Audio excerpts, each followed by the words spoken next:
Así veo las cosas, qué bueno que están aquí porque hoy voy a hacer algo que nunca he hecho. Hoy voy a tener una entrevista con mi hija Paola. Juntos estamos iniciando un nuevo podcast en inglés que se llama The Moment, que lo pueden ver aquí mismo en YouTube. Y, y tengo una conversación con ella como nunca he tenido.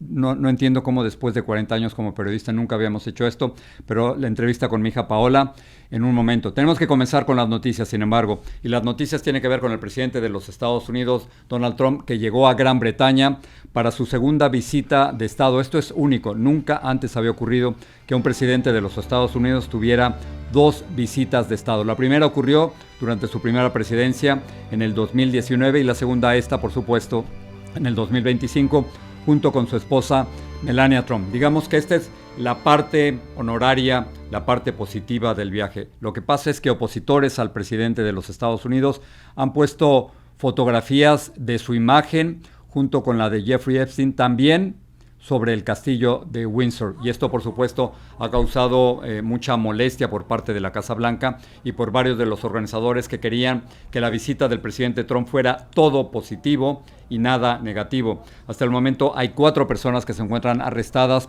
por haber puesto esas imágenes en el castillo de Windsor. No sabemos hasta el momento si el presidente Trump las ha visto o no las ha visto y cuál es su opinión al respecto. Así que hasta aquí la visita del presidente Donald Trump a Gran Bretaña. Vamos a pasar con el asesinato de Charlie Kirk y lo que un juez le ha dicho a Tyler Robinson, quien está acusado del asesinato de Charlie Kirk. Este fue el intercambio muy breve, pero estamos escuchando por primera vez a Tyler Robinson responder a las preguntas del juez. Esto dijo. Tyler James Robinson intentionally or knowingly caused the death of Charlie Kirk. Robinson. Could you state your name? Tyler James Robinson. Notice conviction of this offense may carry the death penalty. Siempre hay algo impactante, algo que nos toca mal cuando un asesino empieza a hablar y entonces vemos su faz, escuchamos su voz y es difícil imaginárselo en otra circunstancia en donde esa persona, supuestamente, mató a otra. Por eso el impacto de estas primeras declaraciones de Tyler Robinson, aunque sean sumamente breves. Lo que es mucho más impactante es el intercambio epistolar, el intercambio de textos y de cartas que tuvo Tyler Robinson con su roommate, con quien estaba involucrado románticamente. Son varias gráficas que queremos presentarles, pero este es el intercambio que hay entre Robinson y su pareja.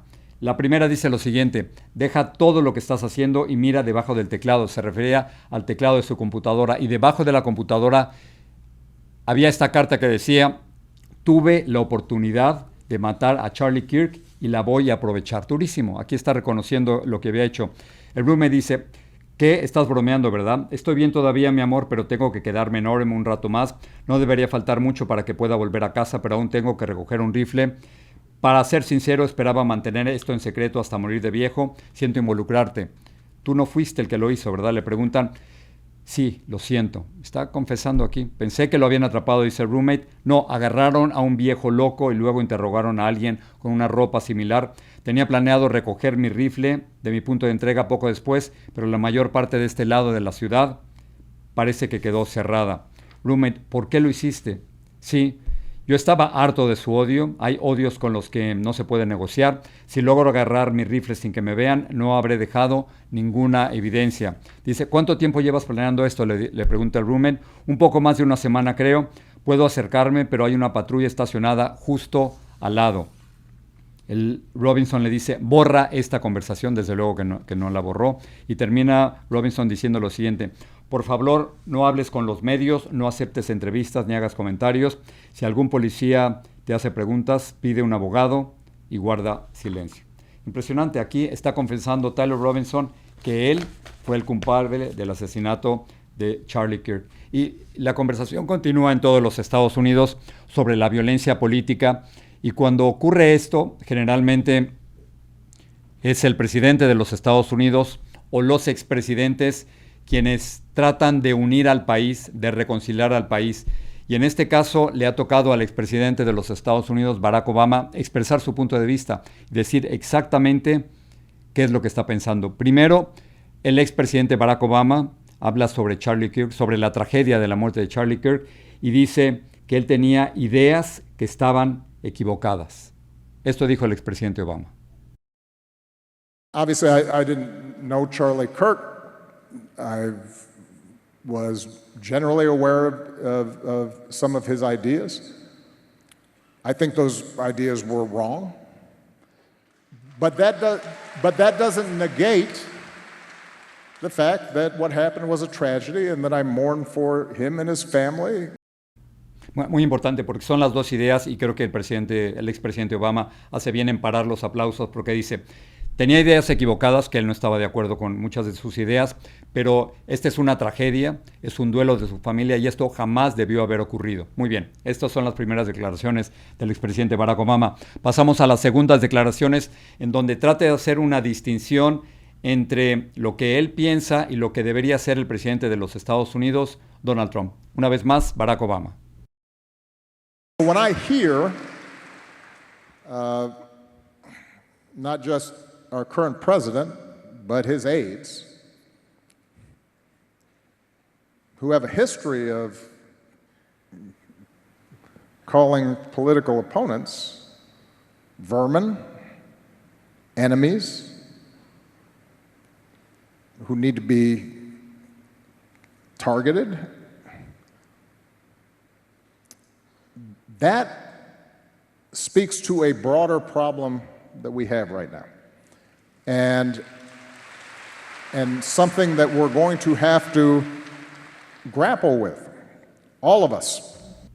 Que es Barack Obama pidiéndole a todos que le bajen 2 rayitas al volumen, 2 rayitas a la conversación y a los ataques de demócratas a republicanos y de republicanos a demócratas. Pero al final era importante para nosotros poner este sonido del expresidente Barack Obama, la conclusión del expresidente Barack Obama en este esfuerzo de reconciliar el país, es decir, claramente, como todos lo hemos dicho, que el asesinato de Charlie Kirk fue horrible. Regardless of where you are on the political spectrum, what happened to Charlie Kirk was horrific and a tragedy. What happened, as you mentioned, to the state legislators in Minnesota, that is horrific. It is a tragedy. And there are no ifs, ands, or buts about it. Ahí está.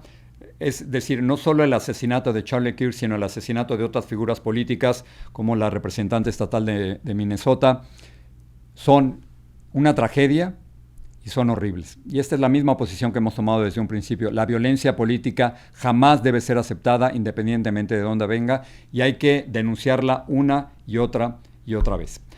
Tenemos a Luigi Mangione, usted lo recordará, este es el joven que en diciembre del 2024 asesinó frente a una cámara, él no se había dado cuenta, pero frente a una cámara, al CEO o jefe de United Healthcare.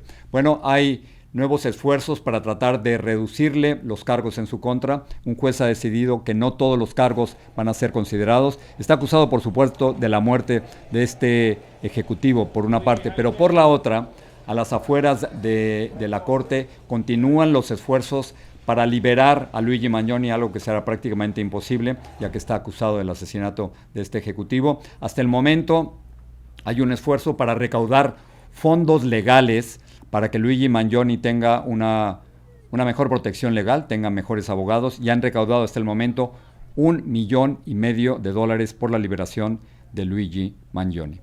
Muy bien, como les decía al principio de este programa, hoy tengo una entrevista con mi hija Paola Ramos. Es una entrevista larga en la que hablamos de muchas cosas que ella y yo habíamos conversado por celular y en persona, pero que pocas veces, le quito el pocas veces, pero que nunca habíamos hecho en público. La entrevista con Paola, mi hija, ahora mismo. Así veo las cosas. Nunca había hecho esto. Jamás, en mis más de 40 años como periodista, nunca había hecho esto. Y estoy muy contento y orgulloso de poder hacerlo. Estoy por primera vez en mi vida entrevistando a mi hija Paola. Paola es también una periodista y juntos, y este es otro de estos grandes proyectos de vida, juntos hemos empezado un nuevo podcast en inglés que se llama The Moment con Jorge Ramos y Paola Ramos. Y hay muchas cosas que quizás ustedes no saben de mi relación con Paola. Fue muy difícil cuando ella era niña, ahora les voy a explicar por qué. Pero hoy estamos en un momento de celebración y de reconocer todo este camino que hemos andado juntos. Paola se encuentra en estos momentos desde su casa en Brooklyn. ¿Qué tal, Paola? Ahora sí. La primera vez Qué que miedo hablamos... da, qué miedo me da que Jorge Ramos me entrevista a mí. No, bueno, no te voy a hacer preguntas difíciles, pero es la primera vez que tenemos una entrevista así, ¿no? Tú me has entrevistado, no, tampoco, ¿no? Te entrevisté para tu último libro. Es cierto, Último, es cierto. es verdad. En Los Ángeles tuve el placer de Ah, bueno, entrevistarte y lo a ver, hiciste bien. pero no, o sea, no necesariamente una entrevista pública como esta, sino fue en un evento en el que tú me hiciste las preguntas, ¿no? Así es, sí, pero tú nunca, realmente no, nunca me has hecho preguntas, ¿no? No, y luego me tocó estar contigo también en la presentación de tu libro, ¿no? Eso sí. Así es, sí. Pero, Pero pero más nunca, allá de libros, no. no, nunca habíamos hecho nada así, en que pudiéramos tener como una conversación que saliera en las redes o en la televisión. Y ahora estaba viendo, no sé, ¿ya viste el podcast? Lo estaba viendo ahora y, Sí. y va muy bien. Es una aventura juntos, ¿no? Pero va muy bien.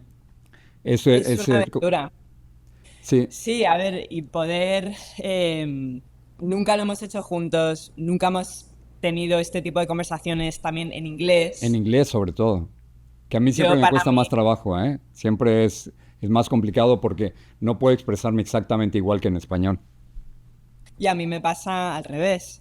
O sea, para mí me cuesta más en español que en inglés. Obviamente soy bilingüe, pero sí, más que nada, esto es un experimento. Y yo creo que lo bonito, ¿no? de esta experiencia es poder entender si podemos un poco unir, ¿no? a estos segmentos distintos de la comunidad latina y hispana.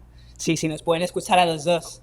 Claro, y decimos que es esta una conversación intergeneracional, pero en realidad hay cosas en las que estamos de acuerdo y otras en las que no. Pero déjame, quizás mucha gente no sabe, Paula, nos ven y ahora nos están viendo trabajando juntos y tenemos puntos de vista distintos, no muchos, pero tenemos algunos puntos de vista. Pero quizás lo más importante es que tú y yo no crecimos juntos cuando tú eras niña. Mucha gente no sabe que tú viviste en Madrid 13, 14 años, ¿no? Antes de que te vinieras a vivir hacia los Estados Unidos. Y fue una época sumamente difícil. Así que lo hemos estado pensando y analizando, pero quizás es una forma de recuperar el tiempo perdido, ¿no? Hay un autor que siempre leí de niño y de adolescente, Marcel Proust, que escribió un libro precisamente en busca del tiempo perdido. Y creo que de alguna forma, no sé cómo lo veas tú, pero de alguna forma estamos tratando de recuperar ese tiempo. Sí, yo creo que, a ver, de hecho muchas personas siempre me preguntan, ¿no? Que por qué tú hablas con ese acento medio mexicano, medio neutral, todavía Yo. bien, y por qué yo tengo este acento español, madrileño. Y claro que sí, precisamente pues porque viví en Madrid muchos años, muy lejos de ti. eh, Creo que a pesar de esa distancia nos acercó mucho, creo que como padre y como hija, siempre estábamos comunicándonos, siempre estuviste muy presente, fuiste un padre, no sé cómo lo hiciste, Sí, viajando sin parar, volando todo el tiempo, ¿no? volando, Volando, escribiéndote cartas, enviándote regalos, ¿no? cartas, Llamándote. faxes, regalos, pero siempre estuviste muy presente y sí, creo que No había celulares, eh, ¿eh? Ni computadores. Era complicadísimo estar presente porque, bueno, ya te he dicho mil veces que yo creo que parte del periodismo de la paternidad, el 50% es estar presente, ¿no? sí, y lo estuviste. Pero sí creo que eso nos ha hecho valorar, ¿no? el tiempo y las oportunidades que tenemos juntos. Y yo creo que en este momento que ha surgido esta oportunidad, ni lo pensamos, ¿no? Claro. Es Tú algo eras muy la niña especial. del avión. Una vez escribiste algo así, ¿no? La niña del avión y que entrabas con mucho orgullo contándole a la gente que viajaba sola y nosotros estábamos aterrados de que estuvieras viajando sola, Miami, Madrid, Madrid, Miami, constantemente. Cada vez que había unas vacaciones o yo iba o tú venías, pero hubo un momento dado en que empezaste a viajar sola muy niña, muy pequeña. Sí, y una de mis memorias favoritas, bueno, porque para que la audiencia lo sepa, yo me pasaba los veranos contigo, ¿no? Yo Claro. vivía con mamá y obviamente pasaba los veranos contigo. Entonces muchos de esos veranos los pasé en el estudio, ¿no? En Univisión, o Sí. viéndote a ti trabajando. Y entonces, claro, ahí es donde yo desarrollo un orgullo increíble porque mi papá estaba en la televisión y Ujú. para mí era lo más. Entonces, cuando yo volvía a ese avión y volvía de vuelta a Madrid, una de las cosas que siempre hacía, con 7, 8, 9 años, siempre tenía una foto tuya Ajá. y siempre se lo enseñaba o a la azafata o a la persona que estaba sentada a mi lado y decía, ¿sabes quién es esta persona? Entonces le enseñaba. Eso no, Le eso no, enseñaba, eso no me acordaba. sí, y Llevabas la foto, sí. le enseñaba la foto y decía, este es mi papá, Jorge Ramos. De hecho, tengo una foto, la estoy viendo porque creo que está por aquí, Ajá. donde apareces tú y pongo, es mi papá. Y esa foto que la tengo aquí cerca, luego te la enseño, siempre se la enseñaba a todo el mundo en ese avión porque realmente no sabía muy bien quién era, solamente sabía que, eh, como decíamos en inglés, that it was very cool. You're a very cool dad. Oye, es cierto que, bueno, por supuesto creciste en un estudio de televisión, ibas conmigo todo el tiempo y toda la gente te conocía, pero es cierto que la vez que más te he regañado es cuando yo estaba haciendo, no me acuerdo qué transmisión en vivo, una cosa así, y que tú te apareciste detrás de mí. Sí, atrás. Me ¿En acuerdo serio? perfectamente.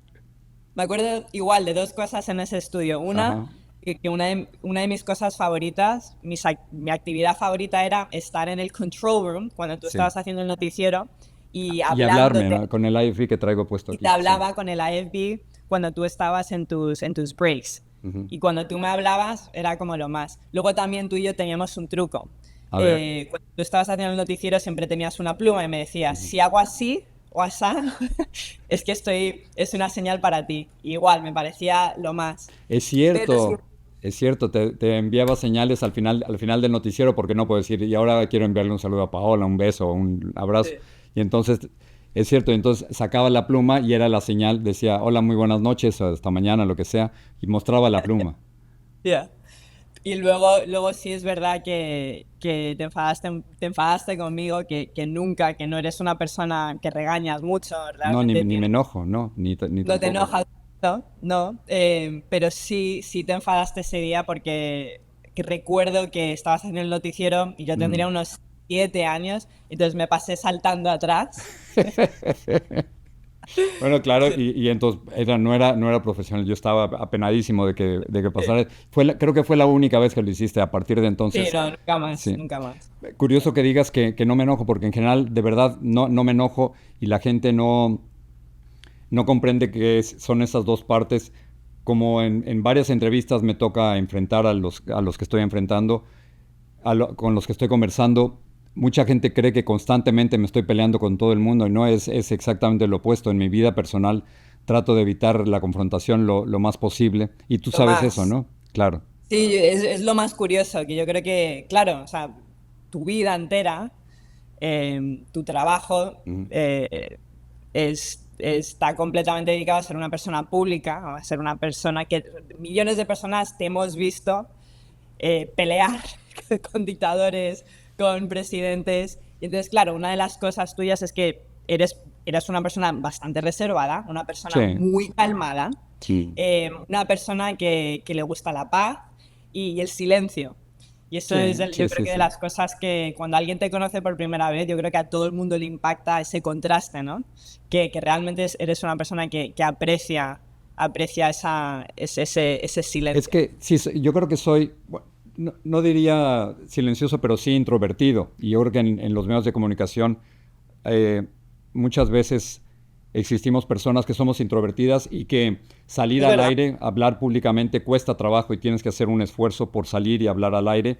Y donde te manejas como muy bien en actividades solitarios, corriendo, andando en bicicleta, leyendo, ¿no? Pero no Sí. sé, Y tú yo eres soy muy mucho más, similar. sí, pero tú eres mucho más social que yo, sales muchísimo, eh, Sí, oyes soy música, más sales a social que... conciertos, sí, mucho más, ¿no? Eso sí, pero hay muchos aspectos tuyos que yo también los tengo, muchos. O sea, yo Como también creo que ponerse nervioso en el avión, seguimos teniendo miedo los dos de los somos aviones. medio hipocondriacos y, Sí. y no, Sí, que sí, nadie lo sabe. te duele una uña y ya te estás pensando Eh, de las peores enfermedades. No, pero lo de los aviones es cierto, eso lo compartimos. Hace poco, hace unas semanas, tuvimos un susto terrible, ¿no? Paola estaba volando de Madrid a Nueva York. Cuéntalo tú. Sí, fue este verano, a finales de junio, creo, a Mm, principios de julio, y estaba tomando este vuelo que siempre tomo, de Madrid, que es donde vive mi madre, a Nueva York, que es donde vivo. mm.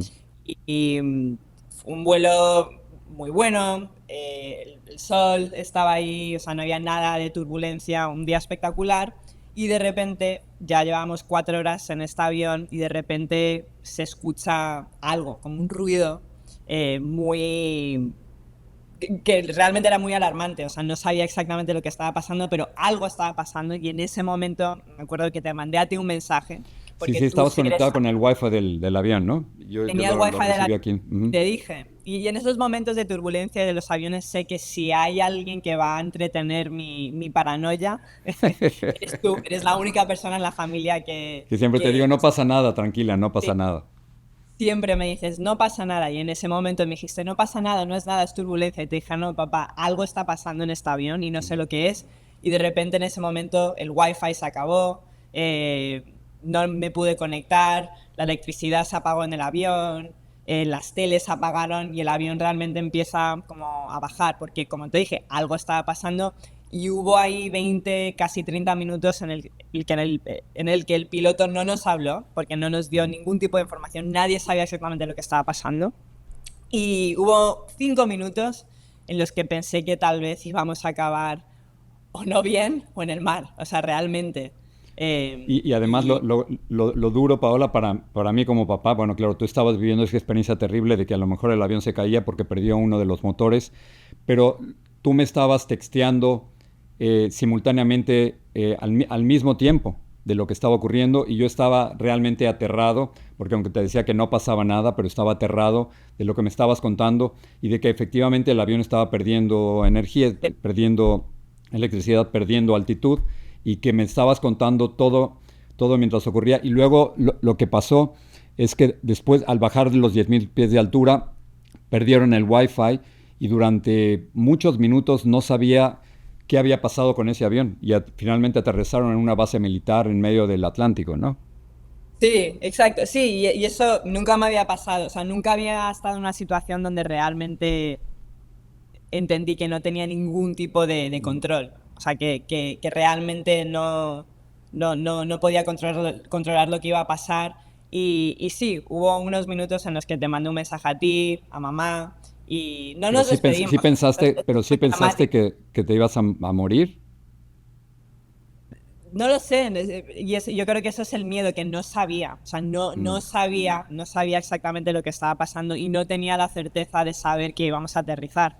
Y Hora y media estuvo volando el avión así con un motor, ¿no? hora y media con un motor y luego ese avión se dio la vuelta y como dijiste acabamos aterrizando en una base militar en una de las islas en Portugal, en los Azores. Y lo único bueno de esta historia es que no estaba viajando solo con mi perra, la pobre.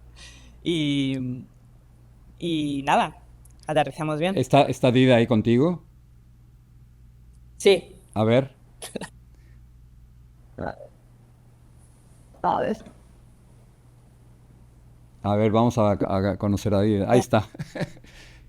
Esa perra te ha acompañado en todo el mundo, Paola, ¿no? Todo el mundo. Esta perra ha viajado a España, viaja a través de Estados Unidos, va a Miami a visitaros Ah, y es muy buena. Y eso que realmente no crecimos con muchos no, animales en la no, no, no, no. Bueno, crecimos con un perro Sunset que no vivió mucho tiempo y luego con Lola, la gata, que está por aquí en una foto, ¿no? Sí, está aquí detrás de mí.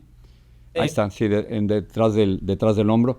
Sí, y luego al final, es que yo de niño recuerdo que mi papá, éramos cinco hijos, 4 hombres y una mujer, y entonces, claro, o sea, un perro más o un gato más era prácticamente imposible. Entonces crecí sin mascotas, pero cuando pude tener una, la tuvimos, y tú ahora estás creciendo también con ella. Una cosa que estabas contando, Paola, interesante, es que la gente no sabe, pero yo no sé si es normal en otras relaciones de hijos con sus padres, pero todo el tiempo estamos hablando por teléfono o texteándonos, a veces de cosas personales, pero muchas veces de noticias. O sea que este podcast que estamos haciendo es realmente, estamos pasando del celular al podcast. Esa es la gran diferencia. Y bueno, que la comunicación ahora, por supuesto, en el podcast es en inglés, no en español, ¿no? Pero no sé si es normal, Pablo. No sabes si es normal que estemos ¿Qué? hablando todo el tiempo. Sí, porque luego yo sé de familias o de personas que no tienen esa relación. Yo diría, no quisiera decir tan estrecha porque la intensidad depende de cada una de las familias, ¿no? Pero todo el tiempo estamos hablando de política, hablando de lo que está ocurriendo en el país, hablando de los inmigrantes, hablando de los viajes que constantemente estamos haciendo tú y yo, ¿no? Estamos constantemente en un avión. Y Y ahora por primera vez hablando de trabajar juntos, ¿no? Yo creo que una de las experiencias más bonitas que hemos sí, tenido en el último mes es poder preparar entrevistas juntos, poder pensar juntos en las preguntas, mm, pensar en las conversaciones, en lo que queremos, y eso es nuevo. sí, sí, tenemos entrevistas con Soren Mandani, es la primera entrevista. Hablamos con el director de ACLU, hablamos con Isabel Allende. Creo que tenemos muy buenas entrevistas. John Leguizamo también. Y estamos, por supuesto, extendiendo todas estas. Por cierto, las entrevistas las pueden ver aquí mismo en este canal de YouTube. Jorge Ramos, Yo Así Veo las Cosas. Bajan un poquito, scrollean y ahí encuentran The Moment y lo estamos haciendo. Paule, cuéntame, es que me toca ahora ser como entrevistador, pero para los, ¿cómo caes en el periodismo? Yo siempre decía que con un periodista en la casa era más que suficiente y por un tiempo, Paola, yo creí que esa iba a ser la historia, que iba a ser solo yo periodista, y yo creí que tú te ibas a dedicar a la política. No lo vas a decir porque no eres así, pero tú pudiste ir a las universidades que yo jamás pude ir, ¿no? Estuviste en Barnard y Columbia, luego llegaste a Harvard. Para mí hubiera sido impensable jamás estar en una universidad estadounidense y tú lo lograste. Pero por eso mismo estudiaste ciencias políticas y yo creí que ibas a acabar en la política. Estuviste trabajando en el gobierno de Barack Obama y luego en la campaña de Hillary Clinton, ¿no? No, y yo también, y yo creo que para mí, o sea, durante muchos años pensé que sí, que mi futuro iba a estar en la política. Acuérdate que yo me graduó de la universidad en el mismo tiempo en el que Barack Obama entra en la Casa Blanca, así que de alguna manera para mí ese movimiento de Obama, ¿no? Lleno de optimismo, ¿no? Claro, del cambio, ¿no?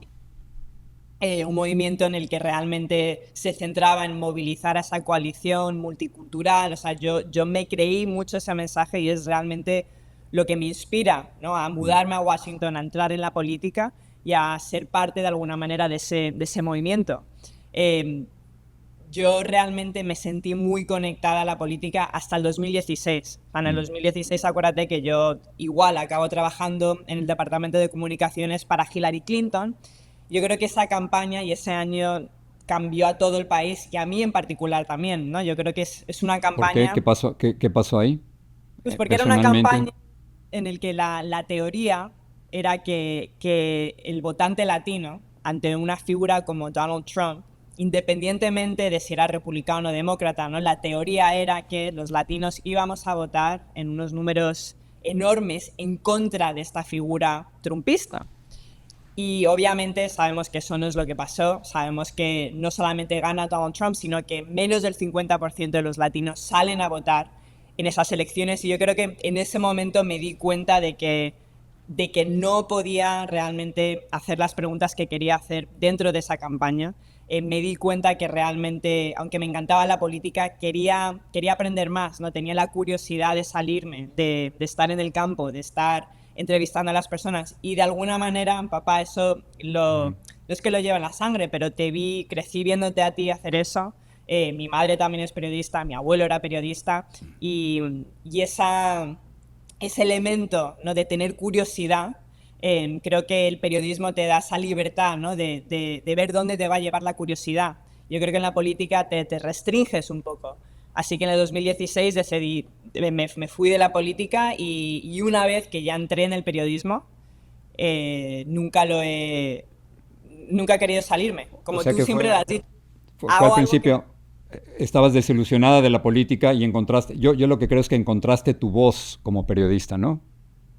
sí, y me acuerdo que siempre me dijiste que me iba a costar tiempo y siempre decía, no, no, ni siquiera entendía muy bien lo que significaba, ¿no? Vas a encontrar tu voz algún día. Yo pensé que ya la tenía y tienes razón, me costó mucho tiempo. O sea, el periodismo es difícil porque tienes que ganar la credibilidad del público y eso cuesta. O sea, eso no se hace de un día al otro, no se hace en 24 horas. Eso yo creo que me costó bastantes años en salir, escribir, entender, preguntar y ojalá, ¿no? Tener un poco esa confianza de la gente. Así que ahora creo que tengo esa voz. Claro, no. Yo creo que sí, pero las primeras oportunidades las hiciste en Telemundo y gracias a Luis Fernández, ¿no es cierto?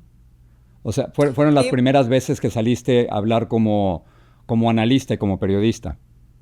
sí, la primera vez exacto, que salí en la tele como analista es verdad, fue con Telemundo. Era justamente cuando estaba toda la marcha feminista. Una vez que Donald Trump había entrado en la Casa Blanca, Telemundo me empezó a dar oportunidades para colaborar con ellos.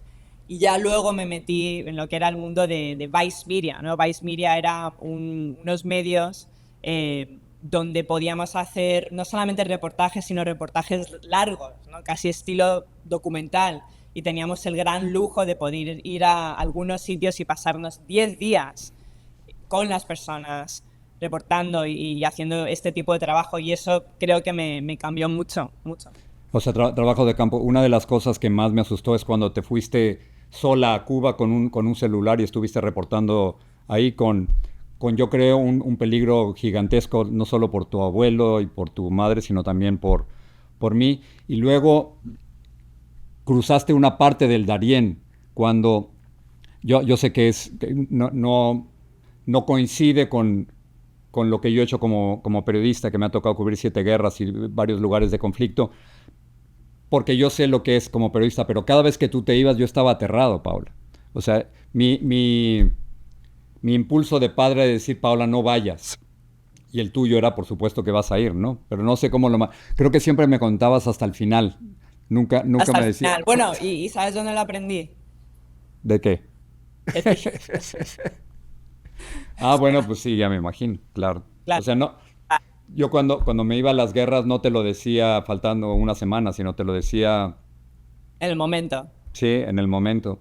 Y tú Sí, a sabes que, ver, a ver, te lo digo rápido, una de las cosas que más me duelen y me mortifican es que cada vez que me iba a una guerra y hablaba contigo y con Nicolás y ahora con Carlota, era, era, para ustedes era como una despedida y yo no me daba cuenta de eso, ¿no? Para ustedes era pensar que quizás era la última vez que íbamos a hablar. Y entonces eso siempre fue difícil, ¿no? sí, sí. El no saber, el no ir de ti, el no saber a dónde te metías y también éramos muy jóvenes y no entendíamos Sí. muy bien el riesgo.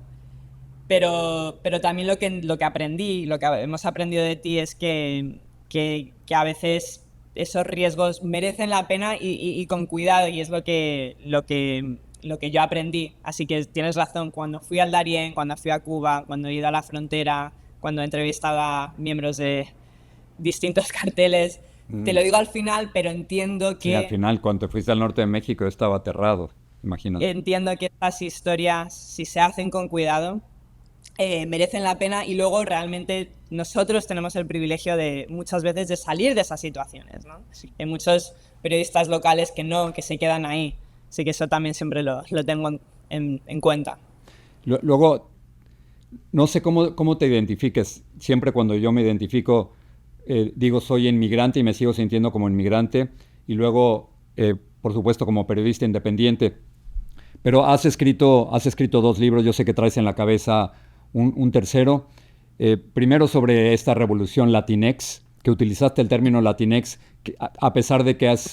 sí, Muy, muy odiado, muy controversial. sí, ¿por qué lo usaste, Pauli? Porque me dio curiosidad esa palabra. Pensaba que tenía una pregunta, ¿no? O sea, ¿cómo se llama a esta comunidad de más de 60 millones de latinos en los que hay casi 8.000 afrolatinos, y hay latinos indígenas, y hay latinos que se identifican gays, y hay latinos republicanos y progresistas? Entonces la pregunta era ¿cómo llamamos a esa imagen? Y de alguna manera este término Latinx estaba empezando a ser más popular en la internet.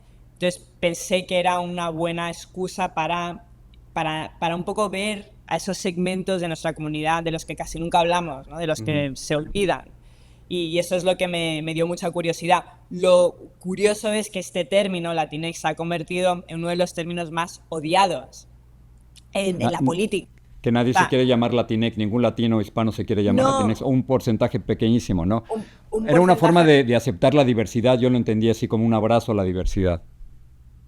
Claro, y luego si realmente le preguntas a las personas a qué de esa palabra es lo que inspira tanto odio, tanto rechazo, esa es la pregunta más interesante. O sea, ¿por qué tienes grupos, por ejemplo, políticos pienso que LULAC, tienes gobernadores, por ejemplo, en Arkansas, tienes un estado demócrata como Connecticut que han intentado prohibir la palabra en lo que son documentos oficiales del gobierno. Entonces la pregunta es ¿qué de esa palabra es lo que causa tanto rechazo? Y yo creo que eso es lo más interesante, ¿no? Entender cómo hay movimientos en este país, incluyendo movimientos dentro del Partido Republicano, movimientos dentro del Partido Demócrata, que hacen algo muy bien, y eso es manipular el sentido de las palabras. Igual que un inmigrante ahora se llama un criminal, igual que critical race theory es anti-blanco, es racista, el término Latinx ahora significa algo como wokeism, y eso es fascinante, entender el porqué.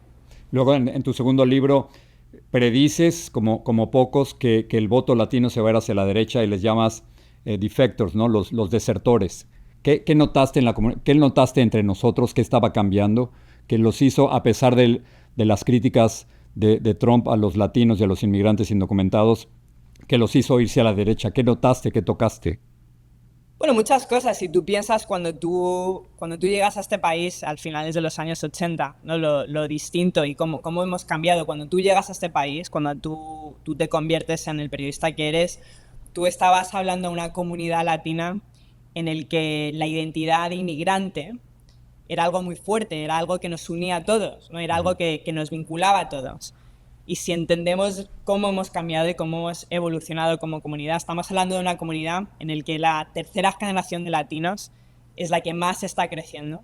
Y eso quiere decir que la mayoría de los latinos ahora tenemos menos de 50 años, quiere decir que hablamos más inglés que español, quiere decir que consumimos poco a poco más información digital en inglés que en español, y también quiere decir que esa identidad de inmigrante, que yo creo que creaba mucha solidaridad entre nosotros, se está acabando, se está perdiendo de alguna manera. Entonces lo que yo observé es que había aspectos del trumpismo, incluyendo el mensaje antiinmigrante, incluyendo el mensaje de identidad americana, que era muy atractivo para muchos dentro de la comunidad latina y que de alguna manera se querían ver parte de ese grupo, ¿no? En vez de parte de un grupo en el que la identidad de inmigrante estaba siendo criminalizada, ¿no? En este país. Y tiene mucho sentido eso. Y eso es un aspecto de muchos aspectos. También hay que hablar de todo lo que es el movimiento evangélico. Podemos hablar de todo lo que fue el movimiento antitrans, ¿no? De la campaña de Trump, que fue un mensaje muy, muy, muy poderoso. Hay que hablar de todo lo que es el movimiento de vincular al demócrata como el comunista, esta relación tan compleja que tenemos los latinos con las figuras autoritarias. Todos estos elementos lo que indican es que somos una comunidad muy compleja y que pretender que sabemos quiénes somos ya no se puede. Paula, dame un pequeño adelanto del tercer libro que estás pensando. Sé que estás obsesionada con este tema. Bueno, creo que si ves los números ahora, estamos hablando de que hay más de 50% de los latinos que están en Estados Unidos que dicen que empiezan a pensar que el sueño americano está desapareciendo. Y yo creo que eso es algo muy profundo. pensar que por primera vez, tal vez, hay generaciones de latinos, generaciones de inmigrantes que llevan esperando en este país 20, 30 años para ver una reforma migratoria o Y no simplemente pasa nada, para... claro.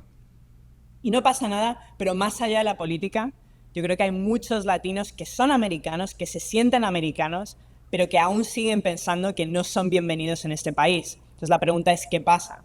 Lo que los números indican es que hay un movimiento de migración reversa que está creciendo. Hay más de 14.000 migrantes que se han ido y que han vuelto a sus países desde que Donald Trump entró en la Casa Blanca. Entonces lo que me obsesiona es esta idea de qué significa deshacerse de este sueño. Y más que nada encontrar y buscar... regresar, decir autodeportarte, ¿no?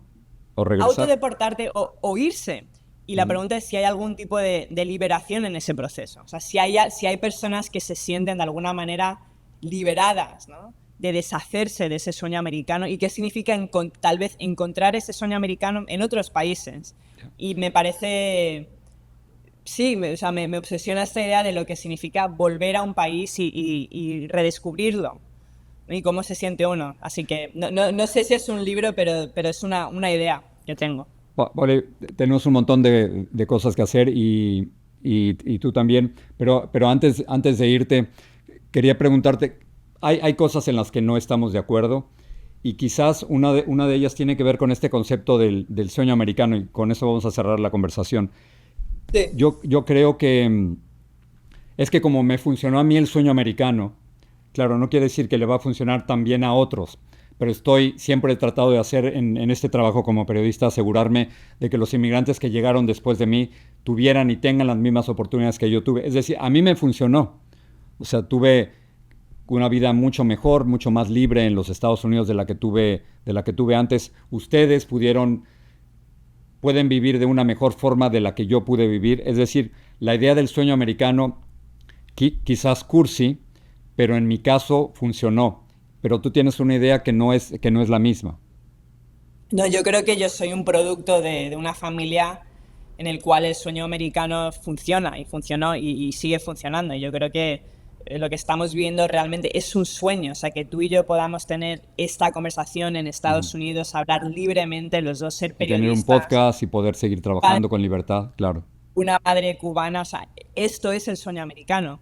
Sin embargo, eso no significa que para muchas personas, ¿no? Ese sueño americano les ha costado mucho. Les ha costado sus familias, les ha costado su felicidad y que ha sido un sacrificio. Entonces, para mí la pregunta es si merece la pena. O sea, si merece la pena para millones de inmigrantes que han vivido escondidos, que han vivido con miedo, que han vivido con ansiedad, y cuál es el resultado final. Porque si soy sincera, o sea, yo jamás pensé, papá, que en el 2025, en un momento en el que este país se estaba convirtiendo en mayoría a minoría, jamás pensé vivir en un Estados Unidos donde a la gente le da miedo decir lo que quiere en las universidades, donde hay agentes de ICE deportando a personas simplemente por el color de su piel. Nunca pensé que íbamos a llegar en este momento y creo que eso Yo tampoco. necesita ser Yo tampoco. catalogado. Sí, yo tampoco lo hubiera esperado. A lo mejor es un sueño mejor que una realidad. Sí. Paoli, te quiero mucho. Gracias por estar aquí. Y ya, papi, gracias. Que ya no vas a querer que te entreviste nunca más, ya ves. No está mal. No está mal. No, es que tenemos muchas, lo decíamos al principio, tenemos como muchas conversaciones pendientes, ¿no? Ya llevamos Bueno. media hora y nos hubiéramos seguido más. Mucho Paoli, más. Bueno, te quiero. te veo en el podcast. Ok. Dale. Love you. Bye. Bye. Love you. Bye. La verdad que nunca habíamos hecho esto y yo creo que hay que hacerlo más seguido. Para escuchar esta entrevista con Paola o para escuchar nuestro podcast que se llama The Moment, es un podcast en inglés. Lo pueden encontrar aquí mismo en la página de YouTube. Entran a Jorge Ramos Así Veo las Cosas y ahí pueden escuchar este programa y todos los podcasts que vamos a estar haciendo. Lo mejor es que se suscriban y así tienen la última información de lo que estamos haciendo, tanto en inglés como en español. Y ahora sus comentarios. El primero viene de Belén y dice lo siguiente: Jorge, felicitaciones por el podcast que vas a hacer con tu hija Y tengo una pregunta, ¿cómo se va a poder llegar a un punto intermedio entre republicanos y demócratas cuando estamos viendo que el presidente de la Casa Blanca ataca de esa forma a reporteros y políticos contrarios a él y más que nada al pueblo en general? Él es el culpable por haber levantado esta ola de odio desde que decidió postularse para presidente en el 2014. Esta es la opinión de Belén. Y luego tenemos otra opinión de María Esther, que dice lo siguiente: felicitaciones por el nuevo programa, gracias por seguir pensando en tu gente.